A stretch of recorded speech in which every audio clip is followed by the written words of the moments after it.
fáum hingað Lucy Bell, leikritaskáldið, höfund verksins Enron sem verið að sýna í Borgarleikhúsinu og fengi geysilega góða dóma. Við fengum viðvörun. Kaupum og seljum!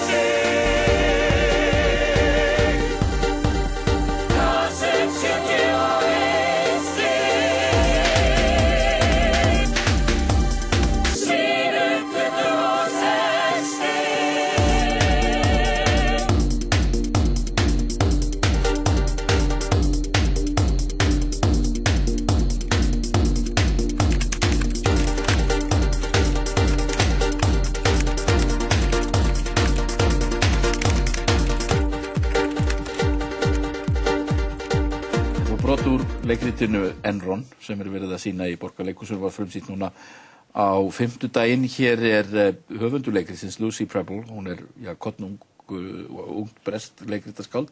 Welcome to Silver Age, Lucy. I think we see so many uncanny semblances between your play and between Enron and Iceland. So I think this play is of huge interest for the Icelandic population. I hope so.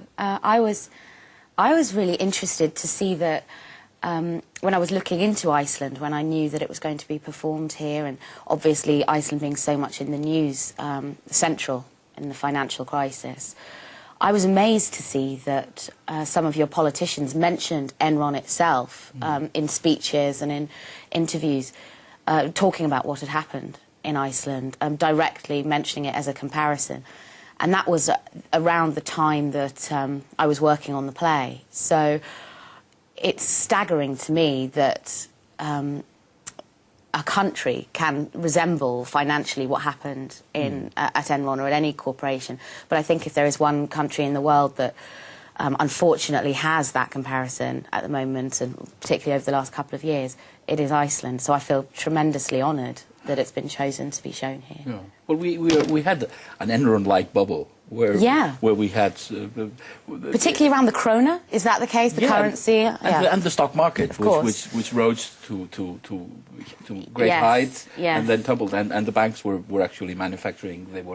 They were holding up the stock market by different devices, as they did in Enron. It's exactly what we try and show in Enron. I suppose one of the most interesting things for a country or for a company is how much is built financially on illusion or simply on confidence, phrases or things which are unable to be pointed at and said this exists. Yeah.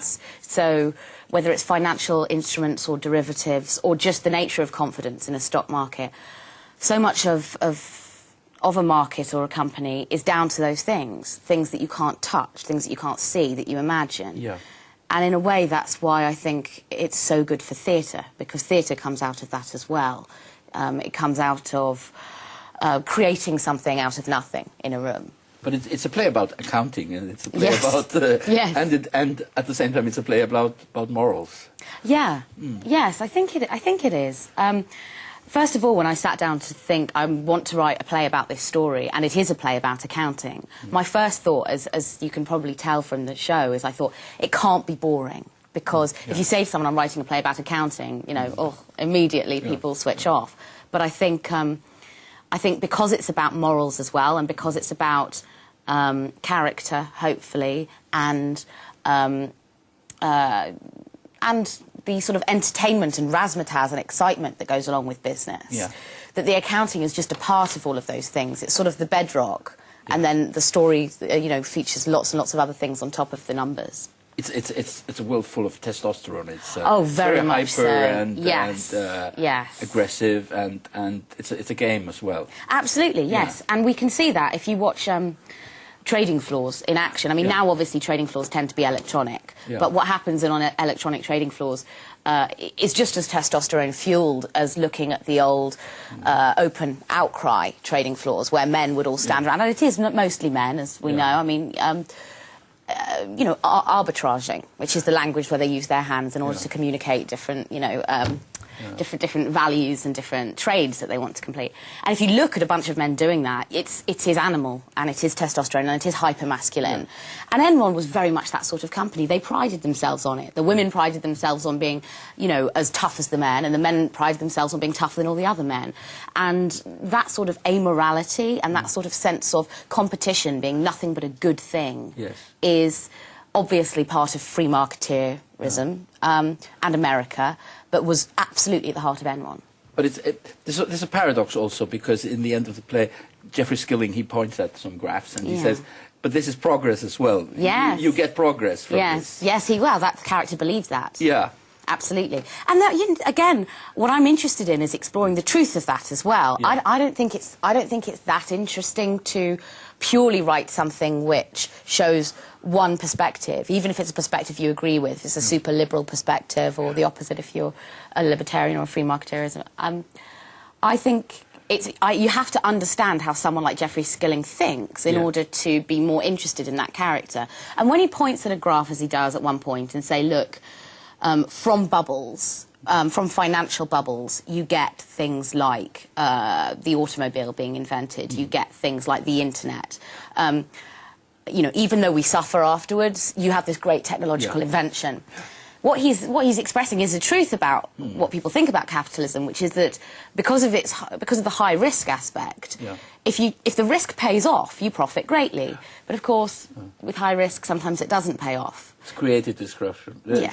Yes, and it just so happened that around 2000, 1999, 2000, 2001, what happened was that people thought that exponential growth was just going to go on forever. Everyone thought that, you know, that we weren't in a bubble this time. We'd found out the secret, that somehow things weren't going to collapse and it wasn't going to be destroyed. And, you know, it took some very brave economists to say, hang on a minute, this isn't the case. But a lot of people really thought it was. And yet over history we see time and time again this repetition of kind of tragic events linked to capitalism, I think. But this bubble mentality is very strange, and it's also because you stress, and in Iceland we have felt this, how the politician and the establishment and the media react. Yeah. They're cheerleaders for the bubbles while they're happening. Oh, very much so. And they're very quick to sort of desert when things fall apart. They are very quick to leave and change their minds. Absolutely. And in that very action, they have an impact on the bubble itself, obviously. As soon as, you know, try and portray in the show, the moment that analysts and press start asking questions about Enron is the moment that people start looking at it differently, start selling shares, and therefore the market affects itself and becomes a kind of, you know, self-fulfilling prophecy. Yes. So Enron was a self-fulfilling prophecy when everyone walked around saying, it's the best company in the world, it's the most innovative company in the world. And so everyone bought shares, and therefore it does become the most profitable company in the world for that period of time. So, you know, faith makes it so. And then, of course, when people start questioning it, it collapses just as quickly. And you can see that the whole thing is built on a very fragile confidence and financial illusion, which at the time everyone thought, of course, was extraordinary and unusual. And we know now that I think Enron was very much just ahead of its time in showing us what was going to happen across a whole industry and across a whole world. Well, this is exactly what happened in Iceland. Yes. They thought they had found a new way of doing business, and they thought it would last forever. But now we have the crash, and it seems, and you actually hint at this in your play, that afterwards nobody is responsible. Yes, is that what you feel at the moment in Iceland is happening? That's we're at the period when it seems to be very easy to take a person like Jeffrey Skilling and hang him out. Absolutely, yeah. And that is what happened in America. I mean, they pointed and said, a few bad apples have done this. These men are immoral and wrong. And I agree, I think they were. Yeah. But there were a lot of people everywhere doing it, and they just didn't get caught.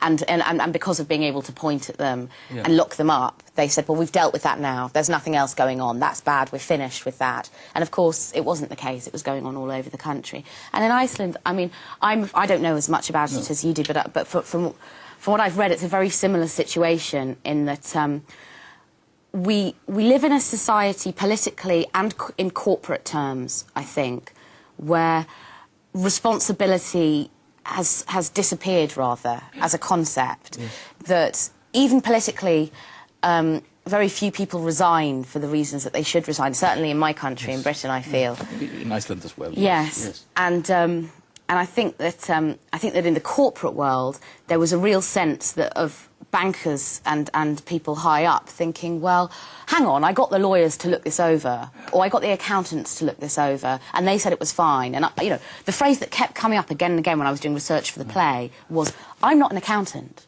You know, everyone I would speak to, everything I would read about, CEOs, CFOs, everyone all across the board saying, well, I'm not an accountant. You know, I can't be held responsible for the accounts. Yes. And you think, well, you can. You're the chief executive of a company. You should be held responsible for the accounts.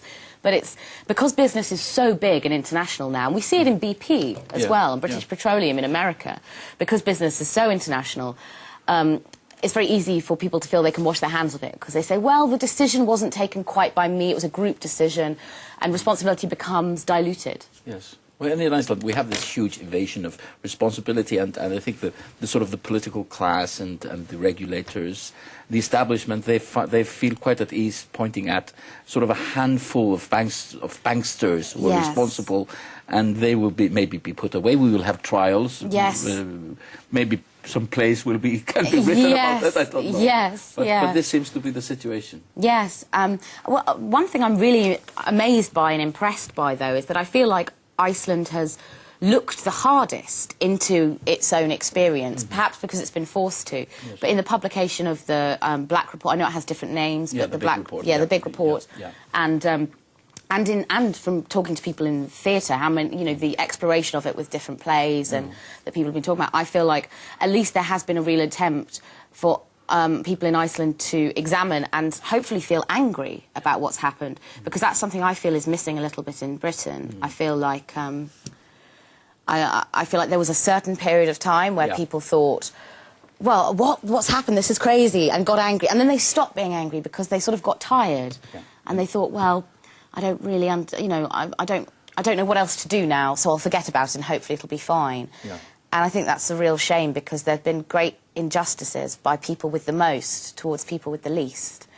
And I think even though it's complicated because of the fact it's based on finance and banking, it's not that complicated when you put it in those terms, and it was wrong.